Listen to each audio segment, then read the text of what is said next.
Hallo, ek is Naas Botha en ek praat nou met Taai en ek praat met Tiaan. Vergeet die wedstryd. Julle indrukke van Chicken and Pickle eerstens en tweedens, was dit nie lekker om so 'n klompie Suid-Afrikaners bymekaar te sien en kom ons komplimenteer sommer Skotland. Want hulle het ons 'n fantastiese wedstryd gegee saam met die Springbokke om na te kyk. Taai? So I'm not speaking English, just Yeah, own okay, language, own language. So yeah, obviously amazing game, amazing vibe here. Chicken and pickle.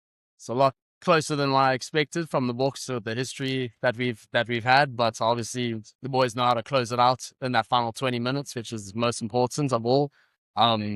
Fortunately, got to meet a lot of the brothers. So I didn't get to watch most of the game, but it was a good game from the books. Tiaan? Dit was 'n baie goeie ondervinding.